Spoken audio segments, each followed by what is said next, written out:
أعوذ بالله من الشيطان الرجيم. بسم الله الرحمن الرحيم. إن الساعة آتية أكاد أخفيها لتجزى كل نفس بما تسعى. صدق الله العظيم. سبحانك لا علم لنا إلا ما علمتنا إنك أنت العليم الحكيم. إن بشک الساعة قیامت آتیت آنے والی ہے، اکاد اخفیہ میں چاہتا ہوں کہ اس کے وقت کو پوشیدہ رکھوں، لتجزا تاکہ بدلہ دیا جائے کل نفس ہر نفس کو بما تسعی اس کی کوشش کا۔ حضرت موسیٰ علیہ السلام مدین سے واپس مصر آ رہے ہیں، بیچ میں طوا کی وادی کو جب پہنچتے ہیں، ایک درخت میں سے آگ دیکھتے ہیں، اس کے قریب جاتے ہیں کہ کوئی انگارہ لے آئیں جس سے اپنے جسم کو، اپنی زوجہ کے جسم کو تاپ سکیں، لیکن وہاں جاتے ہیں اللہ رب العالمین ان کے ساتھ کلام ہوتا ہے اور ان کو وہاں پر نبوت عطا ہوتی ہے، اور اللہ رب العالمین حضرت موسیٰ علیہ السلام کو ابتدائی ہدایات دے رہے ہیں۔ اس میں سے بات یہ بھی ہے کہ اے موسیٰ علیہ السلام قیامت آنے والی ہے، ایک وقت میں نے ایسا رکھا ہوا ہے کہ جب دنیا کے اندر جتنے انسان وہ سارے کے سارے فوت ہو جائیں گے، کچھ پہلے اور کچھ قیامت کے ذریعے دنیا کو اللہ رب العالمین ختم کرے گا، پھر قیامت کے بعد اللہ تعالیٰ ایک نئی دنیا آباد کرے گا جس کو عالم آخرت کہتے ہیں۔ اس کے اندر حضرت آدم علیہ السلام سے لے کر اس دنیا کے آخری انسان تک سب کو اللہ تعالیٰ اٹھائے گا، جلائے گا، محشر کے اندر حاضر ہوں گے، اعمال کی جواب دہی ہوگی، جس کے اچھے اعمال میں بہتر ٹھکانہ ہوگا، جس کے برے اعمال میں بہت برا ٹھکانہ ہوگا۔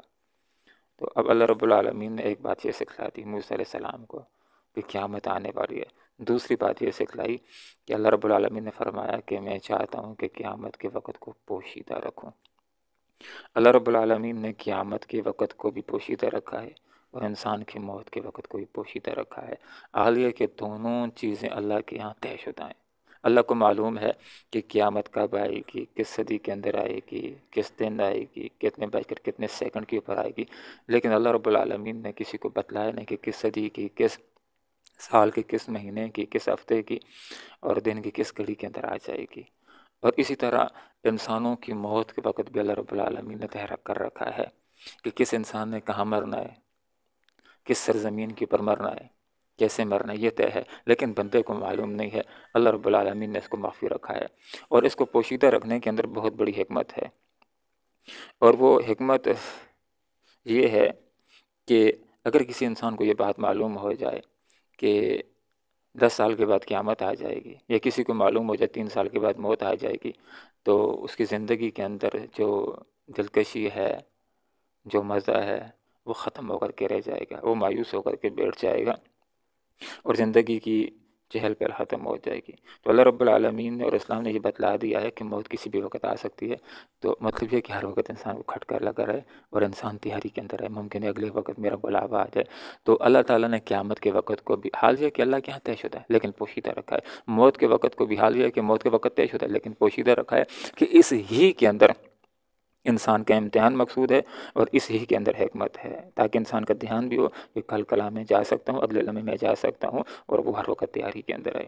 اب قیامت آئے گی، اس کے وقت کو اللہ نے پوشیدہ رکھا ہے، اب قیامت ضروری کیوں ہے، یہ ایک اہم سوال ہے۔ تو جس طرح فیس بک کے اوپر بعد ویڈیو چلتی ہیں تو جو ظلم کی ویڈیو ہوتی ہیں تو ان کے اوپر بعض اوقات یہ عنوان لکھا ہوتا ہے کہ قیامت خود بتائے گی کہ اس کا آنا کیوں ضروری ہے۔ قیامت کا آنا اس لیے ضروری ہے لیکن تاکہ بدلہ دیا جائے۔ کتنے لوگ ہیں، کتنی اچھائیوں کے کام کرتے ہیں، تو بہت سارے لوگوں کی بہت ساری اچھائیوں کے کام لوگوں کے سامنے آتے نہیں۔ اچھا آ بھی جائیں، کوئی صلہ دینا چاہے تو پوری اچھائیوں کا صلہ دے بھی نہیں سکتا ہے۔ اس طرح بعض لوگ کام کرتے ہیں، ایک زیادہ محنت کرتا ہے، دوسرا کم کرتا ہے، تنخواہ مہینے بعد سب کو برابر ملتی ہے، لیکن پورا صلہ کس کو کتنا ملنا چاہیے، تو یہ آخرت کے اندر اللہ رب العالمین اسی وجہ سے جس کا اخلاص زیادہ ہوتا ہے تو اس کو زیادہ اجر ملے گا۔ سب لوگ نمازیں پڑھتے ہیں لیکن جتنے لوگوں نے نمازیں پڑھ لی سب کا ثواب برابر نہیں ہوتا۔ جس نے 2 لفظ 2 آیات زیادہ پڑھی ہیں اور زیادہ اخلاص ہے، اس کو اجر اس نماز کا زیادہ ملے گا۔ جس طرح ایک طالب علم پرچہ لکھ لیتا ہے تو سب کو برابر نمبر نہیں ملتے ہیں، کسی کے 5 نمبر ہوتے ہیں، کسی کے 6 نمبر ہوتے ہیں، تو اس کی خوشخطی کو دیکھ کر، ساری چیزوں کو دیکھ کر اس کے نمبر لگائے جاتے ہیں۔ تو ایک بندے کو جو اللہ تعالیٰ ایک عمل کا صلہ دے گا تو اس کا اخلاص کس نوعیت کا ہے، اس نے 5 میں سے 5 روپے دیے یا 5 کروڑ میں سے 5 دیے ہیں، 5 تو دیے ہیں، لیکن یہ دیکھا جائے گا کہ اس کی حیثیت کیا ہے، تو اس کے مطابق اللہ تعالیٰ اجر دیتا ہے۔ تو قیامت کیوں ضروری ہے؟ تاکہ بدلہ دیا جائے ہر نفس کو بما تسعی اس کی کوشش کا۔ اب ذرا اندازہ لگائیے، آپ صلی اللہ علیہ وسلم نے انسانیت کی خدمت کی ہے، انسانیت اگر رسول اللہ کی خدمات کا صلاح دینا چاہے تو دے سکتی ہے۔ کتنے لوگوں کو رسول اللہ نے پاؤں کے اوپر کھڑا کیا ہے؟ کیا ساری لوگ آپ صلی اللہ علیہ وسلم کو صلاح دے سکتے ہیں؟ نہیں دے سکتے۔ تو ذہن یہ کہتا ہے کہ ایک وقت تو ایسا ہو کہ جہاں پر بندے کو پورا پورا صلاح تو مل جائے۔ یا اسی طرح ایک انسان ڈاکو ہے، ظالم ہے، لوگوں کو دکھ دینے والا، 100 انسانوں کو قتل کیا ہے، تو دنیا کے اندر کیا اس کو سزا مل سکتی ہے؟ ایک کا بدلہ تو ایک ہو جائے گا، باقی 99 کا بدلہ کس سے لیں گے؟ تو قیامت ضروری ہے تاکہ ہر بندے کو اس کی اچھائیوں کا بدلہ مل جائے۔ یہاں پر یہ بات ذکر ہو گئی، قیامت اس لیے ضروری ہے تو تاکہ بدلہ دیا جائے۔ اصل جو بدلے کا مقام ہے وہ آخرت ہے، اور ہر بندے کو ملے کہ بما تسعی اس کی کوشش کا۔ جب صبح ہوتی ہے تو لوگ کوشش کرتے ہیں، کس کی کوششیں؟ وہ نیکیوں کے کاموں میں ہوتی ہیں، کسی کی گناہوں میں ہوتی ہیں۔ تو ایک وقت اللہ نے ایسا رکھا ہوا ہے کہ ہر کوشش کا انسان کو صلہ مل جائے گا۔ اب حضرت موسیٰ علیہ السلام کو ایک بات سمجھائی جا رہی ہے، اور حقیقت کے اندر پیغمبر کو کہہ کر یہ عوام کو سنایا جاتا ہے، پیغمبر کو کہہ کر کے یہ امت کی اصلاح کے لیے بات کی جاتی ہے۔ پیغمبر کو کیا بات سمجھائی جا رہی ہے کہ فلا یصدنک عنہا، نہ روکے تم کو عنہا، اس قیامت کی فکر سے، اس آخرت کی فکر سے، من جو لا یؤمنو، ایمان نہیں رکھتا بیا اس آخرت کے اوپر، واتبع پیروی کرنے والا ہوا اپنی خواہشات کی، فترد وکرنا تو ہلاک ہو جائے گا۔ تو بات صاف کر دی ہے کہ ایسے لوگ جو کافر ہیں، جو آخرت کو ماننے والے نہیں ہیں اور خواہشات کے پیچھے چلنا جاتے ہیں، اگر ان کی تم نے پیروی کر کے تم نے بھی اگر آخرت کو بلا دیا، آخرت کو چھوڑ دیا، خواہشات کی پیروی کر دی، تو تم ہلاک ہو جاؤ گے۔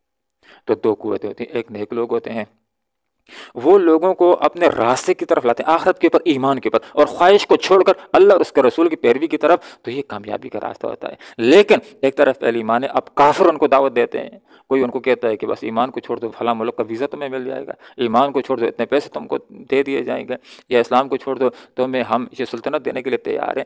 تو اگر ایمان کو چھوڑ کر کے کافروں کی بات مان لیتا، ان کی دعوت مان لیتا ہے، خواہش کا اسیر ہو جاتا ہے، جیسے کہ وہ بندہ ہو گیا تھا جس کی کم اصل قلب مثال دی گئی کہ بہت بڑا عالم تھا، لیکن وہ آیات سے نکل بھاگا، اس کا کیا اشر ہو گیا؟ اللہ رب العالمین نے اس کی مثال دے دی کم اصل قلب کی طرح۔ تو یہاں پر یہ بات ہے کہ اگر بندے مومن کافروں کی دعوت سن کر کے ان کی دعوت کو قبول کر لیتا تو کیا ہو جائے گا؟ فتردہ، ہلاک ہو جائے گا۔ تو یہاں پر یہ بات ذکر کر دی حضرت موسیٰ علیہ السلام کو، اللہ رب العالمین یہ بات ارشاد فرما رہے ہیں کہ قیامت ہے، قیامت آنے والی ہے، بس تم کو نہ روکے اس قیامت کی فکر سے جو اس کے اوپر ایمان نہیں رکھنے والا ہے، جو آخرت کا انکار کرنے والا ہے، وہ تمہارے اوپر، اس کی دعوت تمہارے اوپر غالب نہیں آنی چاہیے، اور جو خواہش کی پیروی کرنے والا ہے اس کی پیروی تم نے نہیں کرنی۔ اگر ایسا کر لیا تو کیا ہو جائے گا؟ فتردہ، تم ہلاکت کے اندر چلے جاؤ گے۔ اللہ رب العالمین سے ہم دعا کرتے ہیں کہ اللہ تعالیٰ موت سے پہلے پہلے، قیامت سے پہلے پہلے آخرت کی فکر کرنے کی توفیق عطا فرمائے۔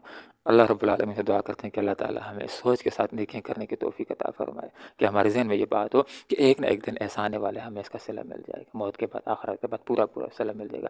اور تیسری بات ہم نے یہ ذہن میں رکھنی ہے کہ ہم نے آخرت کو تسلیم کیا، اس کے تقاضوں کو پورا کرنا ہے، اور ہم نے نہ اپنے نفس کی پیروی کرنی ہے، نہ معاشرے کی پیروی کرنی، نہ دوسروں کے نفوس کی پیروی کرنی ہے، ہم نے قرآن و سنت کی پیروی کرنی ہے۔ یہی کامیابی کا راستہ ہے۔ اگر نہ لوگوں کی خواہش کی پیروی کی تو پھر ہلاک ہو جائیں گے۔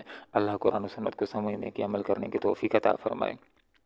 ان بے شک الساعۃ، قیامت آتیۃ آنے والی ہے، اکاد میں چاہتا ہوں کہ اخفیہ، اس کے وقت کو مخفی رکھوں، لتجزا، تاکہ بدلہ دیا جائے، کل نفس، ہر نفس کو، بما تسعی اس کی کوشش کا، فلا یصدنک، تم کو نہ روکے، عنا اس کی فکر سے، من وہ جو لا یؤمن، ایمان نہیں رکھتا ہے، بہا اس کے اوپر، واتبع اور پیروی کرنے والا ہوا اپنے خواہشات کی، فتردہ، وگرنہ تم ہلاک ہو جاؤ گے۔